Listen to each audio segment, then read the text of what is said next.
obviously, if you listen to us, I think it was 2 weeks ago. 2 weeks ago, we reviewed the film Persuasion, and what we do is that we take our individual reviews and we chop them up and we put them up on YouTube and put them up on Facebook, so people can actually, if they don't want to listen to us prattle on for an hour, they can just listen to the 5 minutes of us talking about a film, or if it's in the case of a film like Persuasion, the 21 minutes of us talking about, or it was 21 minutes of Holly and I staying out of the way and letting Sharon just go. Letting Sharon go. And I didn't even say half of what I could have said. Yes, yeah. We were there. We know.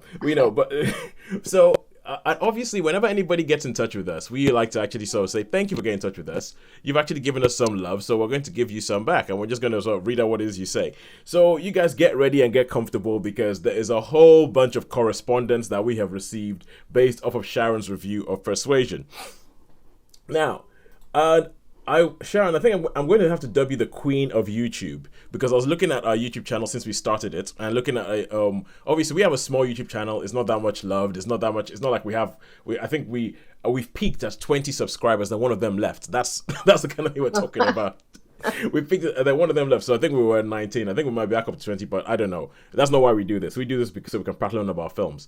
But if I look at the top 5, well, let me see the top. I think the top 6 things that have been watched on our YouTube channel are all Sharon reviews. Ooh. So we have the Bonfire of Destiny. The Bonfire of Destiny with over 1,000 reviews. People love your thing on that. The Most Reluctant Convert, which is the C.S. Lewis story. Persuasion is in at number 3 and is gunning to try and get up there. And Riders of Justice and The Color Room. Those are top. Wow.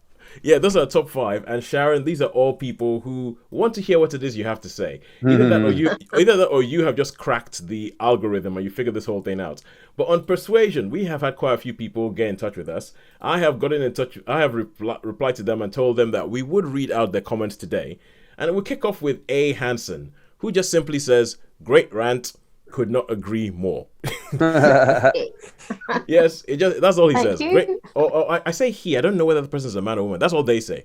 All they say is "great rant, could not agree more." So apparently, this film has been getting people's blood quite het up and all that kind of stuff on either side. Then we have somebody who someone also comes on is Mary Smith.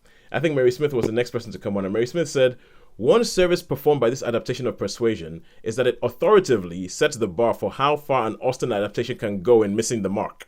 It manages to take plot points and turn them completely around and loses a major plot point. Ironically, for reasons the pompous Sir Walter Elliot himself would agree with. Who wants to spend time with an ailing old spinster?" I'm going to assume that is a reference to the book that I do not get. The book, yes. There's a character they've completely omitted, which is quite key to our understanding of another character. Yep. She reveals all about another character. So without that, it jumps. It misses that step into the story. More on that later. More on that later when we get to a character. When we get to a correspondent called Sea of Ghosts. Sharon, who I don't think you've seen this one yet. So no Mrs. Smith in the movie, and no way of understanding how despicable William Elliot is, because his neglect is largely responsible for Mrs. Smith's distress. Right, and then, because Sean, you always say how it's boring if we always agree. It's boring if we always just sort of go, yep, totally right, I totally agree with that.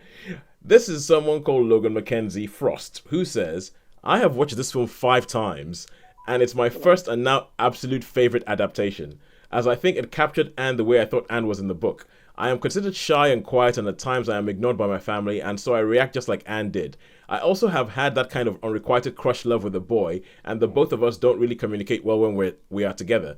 The rabbit in the film is used to show how Anne is lacking love and affection by her father and older sister. Also that the rabbit disappears when she's with Mary, the Musgroves, and the Lime trip when she's finally more confident. The drinking wine is to show that she is sad and depressed." Now, this was the first comment that that Logan Mackenzie left for us. And Sharon, you said you think that she was probably leaving comments as she was watching. So watch a little bit of the review, pause, write a comment. Watch some more, pause, write a comment. Yeah, I feel that she's responding to the points that I was making in the original review. So yeah, I feel like it's her response saying, well, actually, this is how I saw that, which I think is valid. I mean, everyone's entitled to say, yeah, this is how I interpreted it. I mean, I wouldn't necessarily agree with that assessment, but I appreciate, that she's taken the time to say, well, no, this is obviously I can only assume this is someone who's obviously much younger than I am, so has a different take on it. So it's obviously interesting to see that. Because, I will, I will admit that.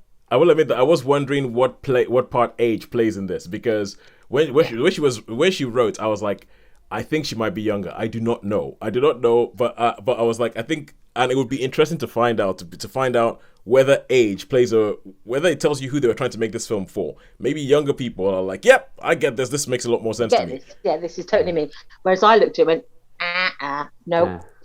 I think that is a really valid point. I think that's with a lot of films, because you know how much I hate the Fast and Furious franchise. Well, I overhear people talking about it, the sort of 15, 16-year-olds. They're like, whoa, well, that was terrific. You know what I mean? What a great film. So I'm sure there is an age thing. But even Fast and Furious is beginning to lose its core audience. Like my nephew is going to be 11, and he walked out of the last one saying that was rubbish. So, if an 11-year-old is telling you that your Fast and Furious movie is rubbish, you've done a bad job. But okay, so going back to what Logan says, Logan also says, I love the Keira Knightley Pride and Prejudice adaptation, and her final comment is, I love this film and I thought it was an accurate representation of the book set in the Regency era. How many people know the fashion of that era? Also, I found the book to be super long and super slow to get to the main plot of the story, which is Anne and Frederick getting a second chance at a relationship and their unrequited love. For a short book, it's very long, and a lot of the language and dialogue used in the book is just pointless fillers that make sense. I think that means make no sense. Makes no sense to me. Yeah, even after Anne reads the letter, it took me a while to figure out what Anne says to Wentworth when she catches him, instead of what they're talking about being on the street. And then it's their filler story of Mrs. Smith, which I still don't understand why that character was needed. This book has so many fillers it takes away from the main storyline. And now, my overall interpretation of this is everything you said, Sharon, was accurate.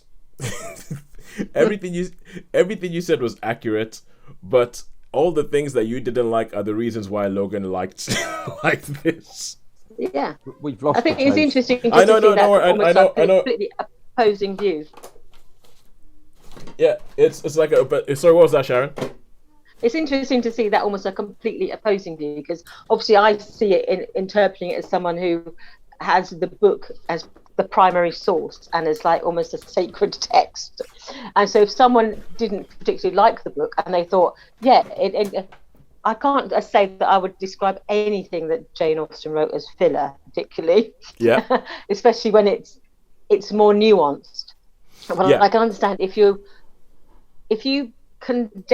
boil it down and condense it down to what are the essential plot points, is that it is about these two people who are separated become reunited. So if you believe that is a central plot point, then anything else is going to get in the way of that. Whereas I would say all the rest of it adds depth, adds character, adds colour to the story. And you get a greater understanding of the things that separate the people, and then the things that they find in common, and the common ground they meet that reunites them. So I can see that, to me, it's not filler, it's gold. It's gold dust.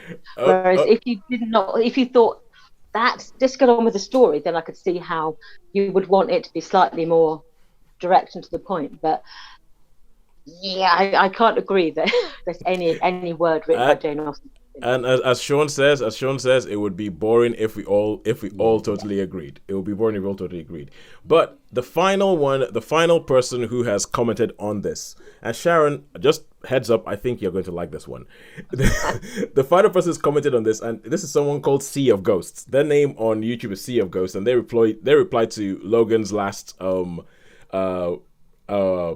comment. He just says, perhaps your appreciation of the film adaptation is helped by your difficulties with the book. Film generally is more accessible than a book, especially for a book written about 200 years ago due to changes in language. If you haven't already, try the 1995 adaptation of Persuasion. Can be found on YouTube. Or even the Perfection. Perfection, okay. Or even the 2000 that version is Perfection. Sorry, carry on. Or even the 2007 version, also on YouTube. For me, the 1995 version especially gets Anne and Wentworth right and sticks closely to the book. Most book lovers detest the new version, unlike these ones. A comparison will give you insight as to why this version falls short. And he writes a little bit of a dissertation, I would say. I'd say that at the very least, costumers should know the fashions of the era, and an audience familiar with films of the Regency era would have a good idea too. Now, Sean, being as somebody who gets really, really annoyed when people get details like that wrong, I'm sure that you agree with that. Yes. Yeah. Yes. Mrs. Smith serves two purposes. It demonstrates Anne's independence of thought and how different her values are from that of her family, i.e. keeping an appointment with her poor friend versus breaking it to visit a wealthy and high-status relative. And she also has the inside knowledge of Mr. Elliot and what a rotter he is. By omitting Mrs. Smith, William Elliot's behavior, i.e. getting it on with Mrs. Clay while courting Anne, doesn't make sense. We don't learn why. The love story is a slow burn. That is, it takes a long time for it to reach the climax. This builds romantic tension and makes the end more satisfying. If it happens earlier, the tension is diminished and there's really not much of a story. It takes time for Wentworth to get over his anger and resentment and come to appreciate Anne again. Most novels have subplots too. It's filler. It doesn't contribute to the story. I can't think of one extraneous character that doesn't play a part in either keeping Anne and Wentworth apart or getting them back together. Austen doesn't get into what Anne and Wentworth initially say to each other when they reconcile, but she doesn't have to. Wentworth knows that if Anne has given him a word or look, she's accepted him. Then this is a quote from the book, I'm guessing. I must go, uncertain of my fate, but I shall return hither, or follow your party as soon as possible. A word or look will be enough to decide whether I enter your father's house this evening or never. And that is what Sea of Ghosts says. Yeah. Yeah. Perfect. I thought you might like that. Sharon. and for Sean and for anybody listening who might have stopped listening by now because all we've done is just read things off the internet, we will now stop and we will carry on with actual films. But I just thought this is the most.